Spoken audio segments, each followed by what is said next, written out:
What's up everyone, I hope you're doing great and following the 3 H's of the channel. In this video, it's all about something insane that happened in eastern Tennessee. If that sounds like something you're interested in, definitely pull up a stump with me and let's jump into it. Thank you for watching. So around 2011, it was my senior year of high school, and we decided to throw a kick-ass Christmas party before school stopped at my buddy Frank's house. We got enough alcohol to make even Charlie Sheen blush, and invited everybody that we knew.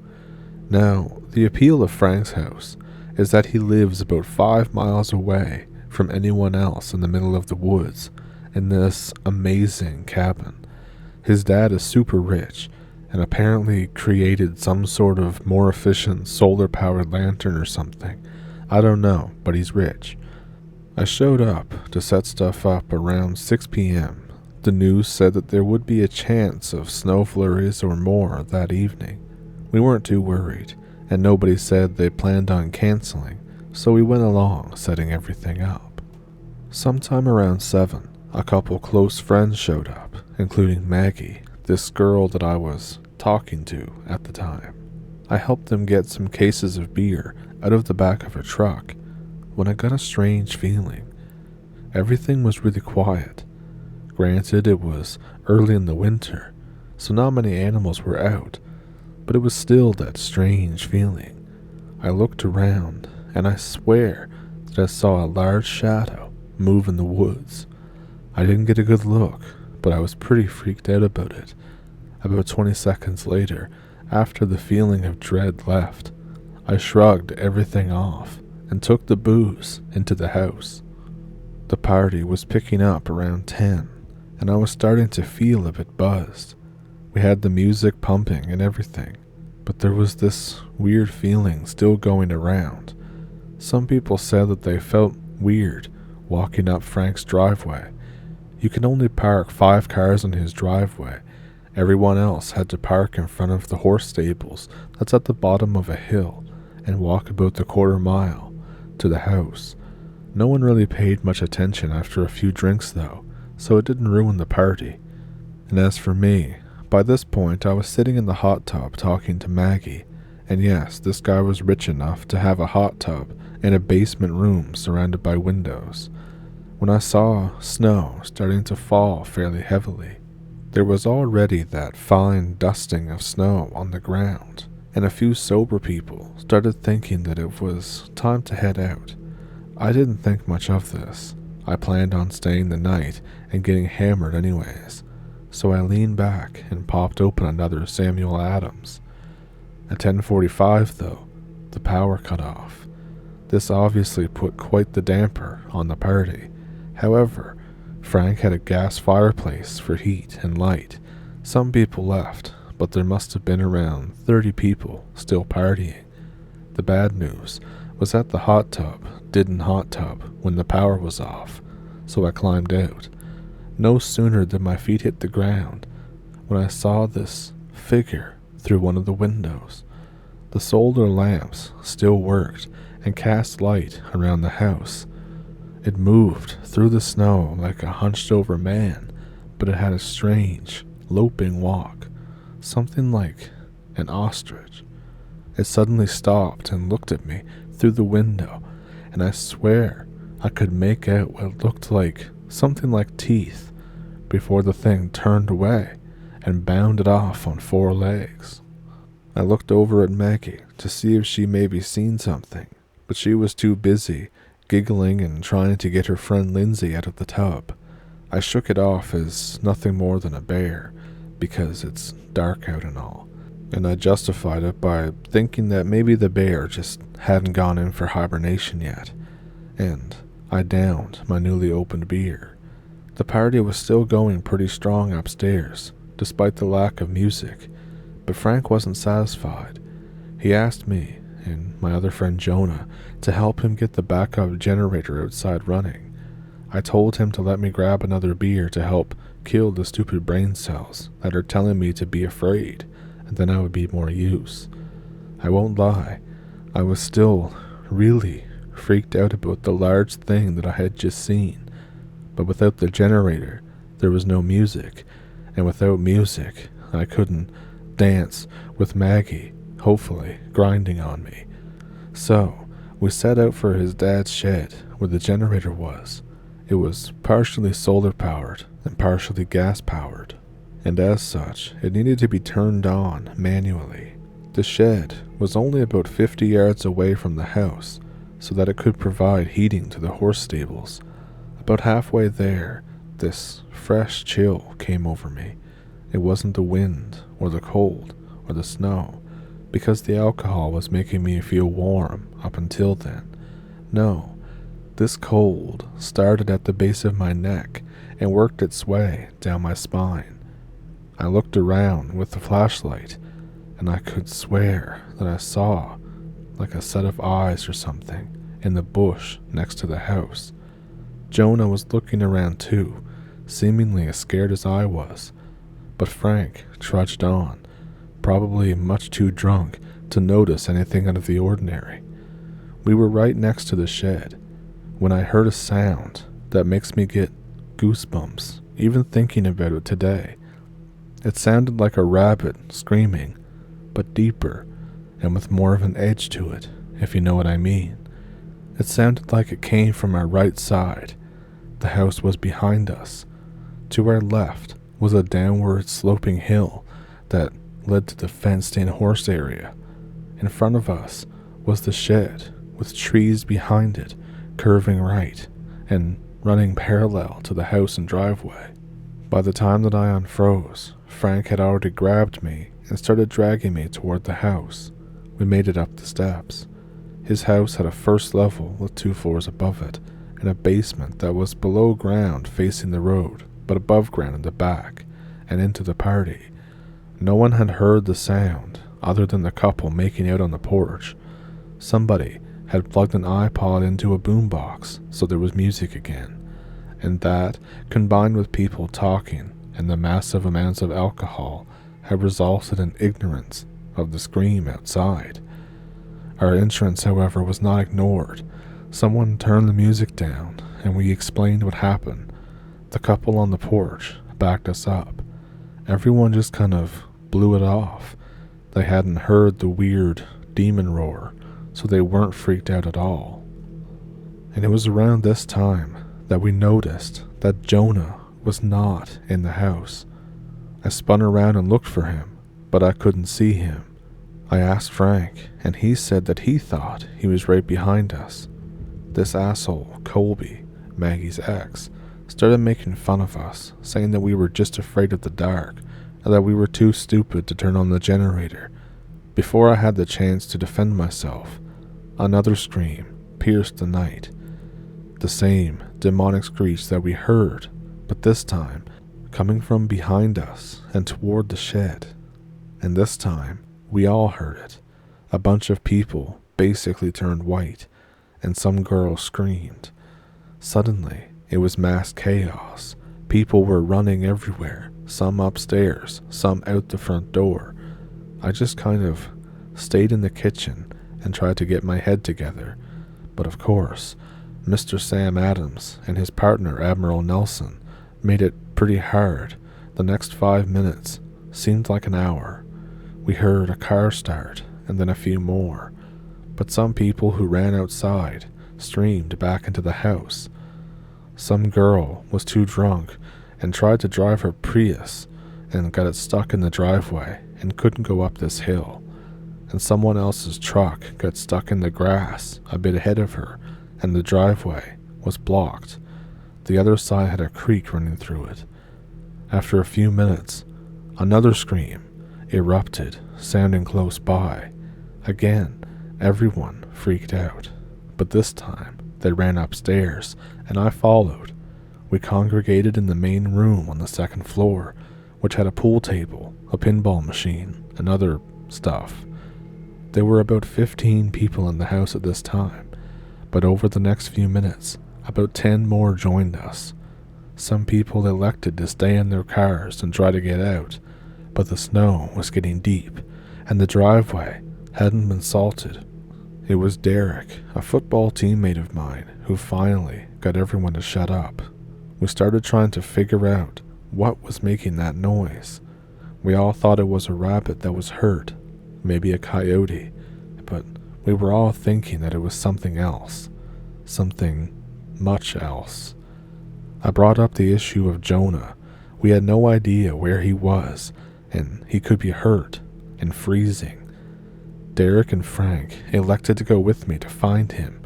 I never volunteered, but as soon as the girls said it was dangerous and we shouldn't go, I knew I had to.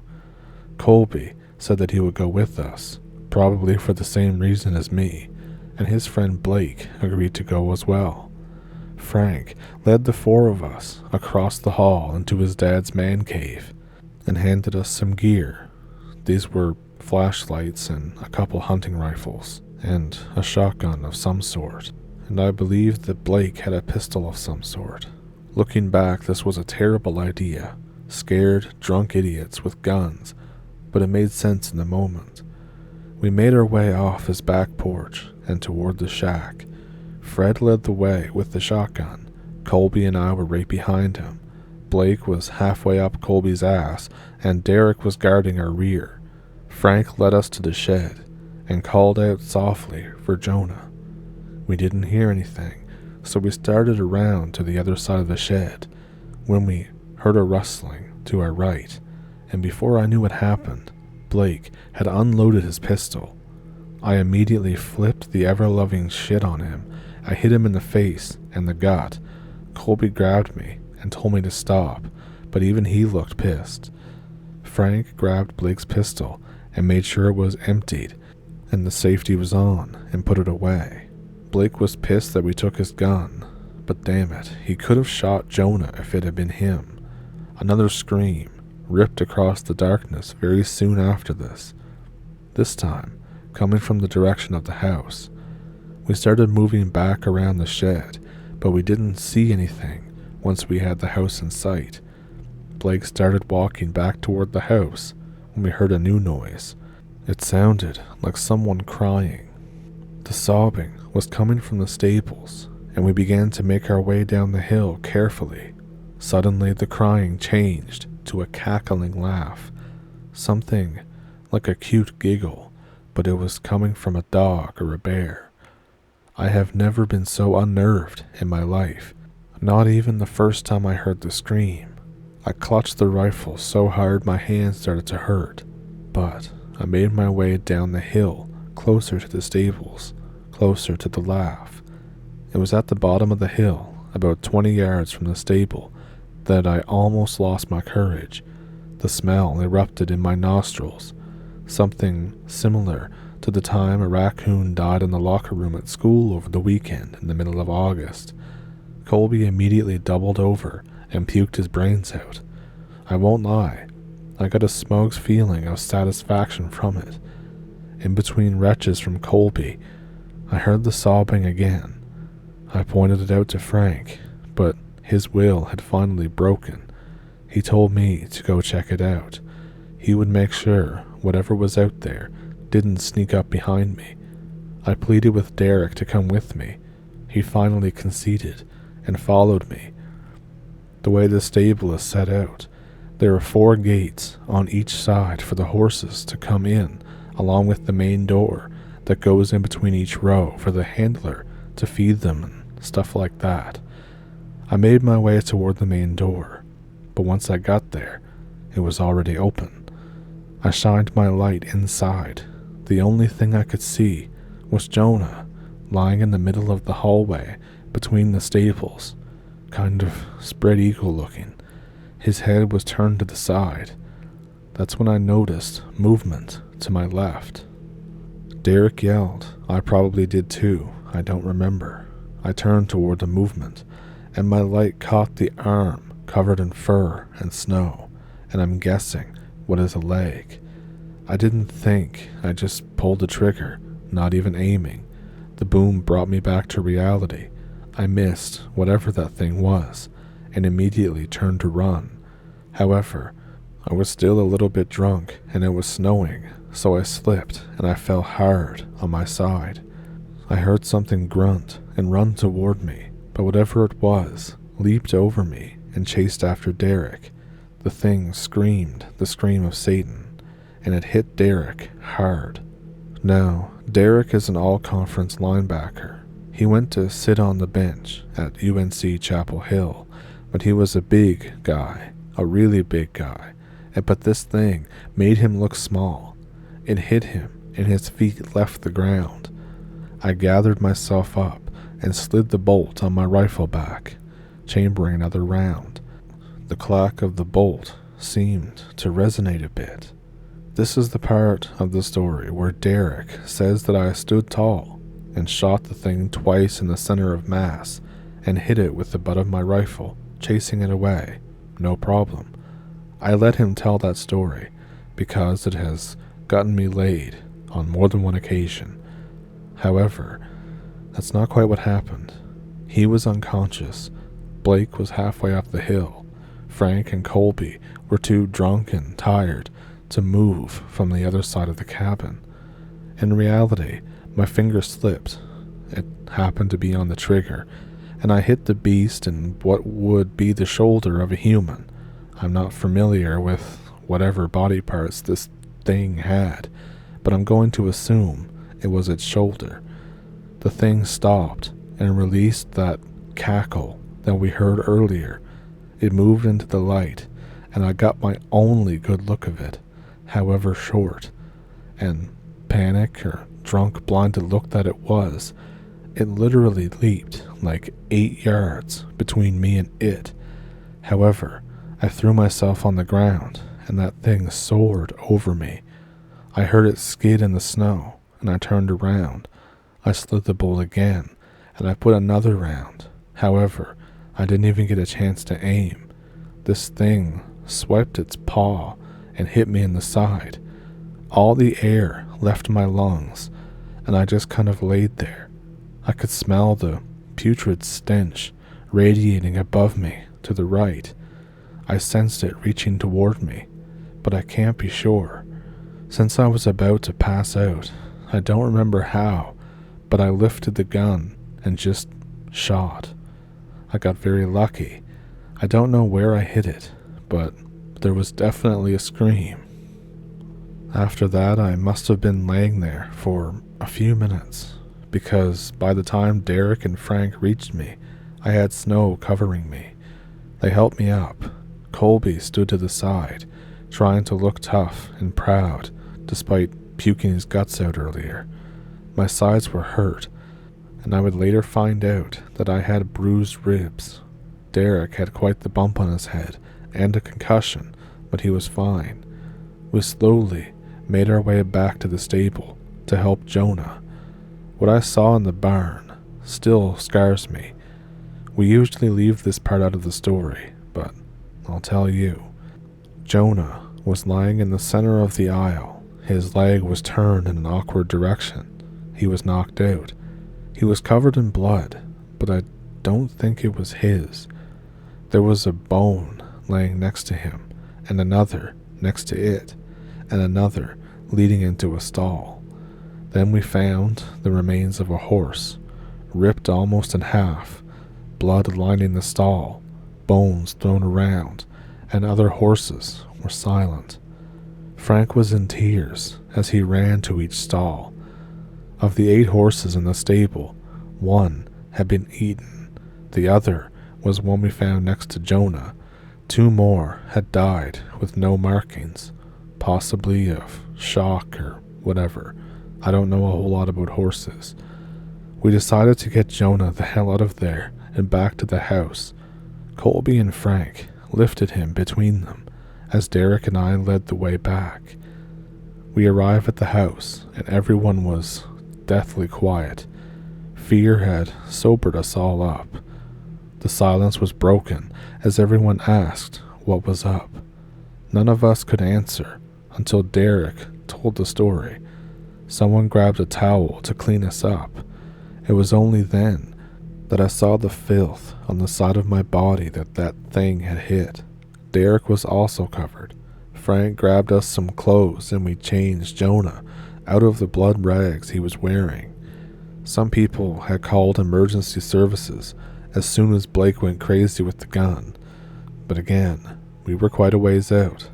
The storm was pretty intense. Nobody was prepared for it.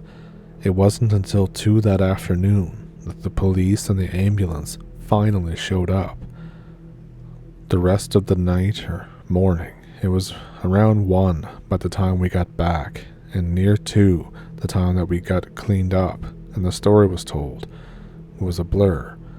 Blake never came back to the cabin apparently, but no one had the balls to go back out there. Not even his girlfriend or Colby told us to. I drank a bit to numb my ribs and also to gain some courage. We heard sounds in the woods by the cabin all night, but no more screams. It was 5 in the morning when Jonah finally woke up. He was shaking and jittery, but he told us what happened to him after a while. After the scream by the shed, Jonah ran for the stable. It was the closest shelter that he could see, and he was panicked. He thought that Frank and I were right behind him, though we had made our way to the house.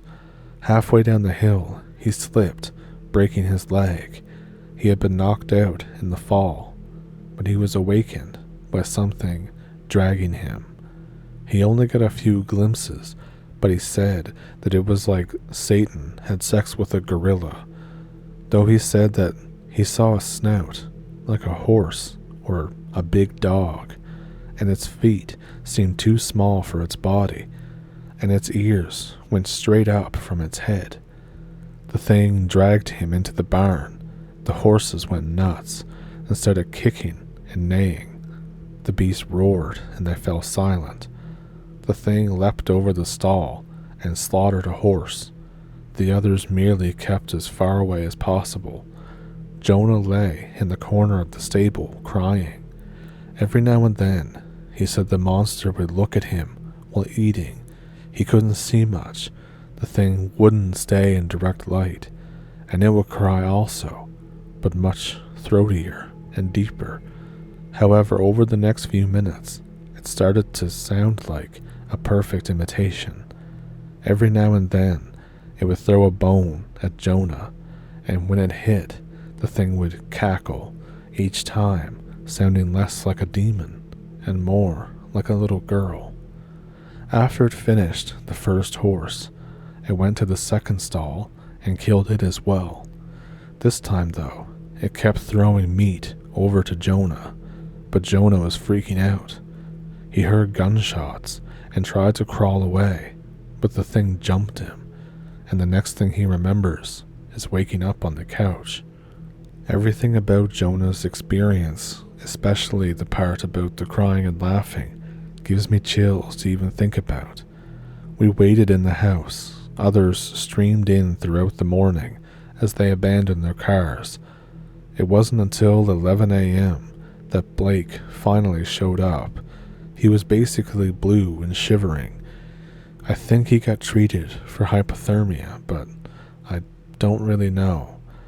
I didn't keep up with him much after that night, and he wouldn't tell us what happened, but he kept muttering stuff like, "It's still here, it can talk like me," and just weird stuff like that. Colby said that he went nuts and had to be treated in a mental hospital, and these days is afraid of trees and lives in pretty much any densely populated city he can find. The police showed up around 2. They were obviously extremely skeptical of our story and just accused us of being drunk kids and on drugs. However, when we showed them the horses, they believed us only partially. They ruled it out as a bear, and we got a slap on the wrist for the underage drinking. No one was charged. Derek, Jonah, Frank, Colby, and Blake, and I were all taken to the hospital. We talked to some forest rangers and a few other weird people. The forest rangers turned pale at our descriptions, and like they knew what it was. Some others just silently took notes, but they all told us that it was a bear and then left. I don't know what was out there. It took me almost a year after to work up the courage to go into the woods. But since then, I've taken to hiking and camping and a little bit of urbexing. I mean, after that night, the way I deal with it, nothing can be scarier than that, right? And it was me and all these people that got the details of this together. It was around 7 to 8 feet tall. It had black or some kind of dark brown fur. We could be wrong. We only saw it in the dark. It had very long arms, like standing up. Its hands almost touched the ground. It had shortish legs, and Jonah describes its feet as too small for its body. It looked hunched over for the most part, so I couldn't get an outline of its head, but Jonah says it was something like a horse or a dog snout. Jonah also said that it had long ears that went straight up on the top of its head. He said they were just like devil horns. And Derek always says that it had a small tail, like a bobcat or a rabbit, but again, he's not 100% sure. Believe it or not, this is our story, and this is what happened.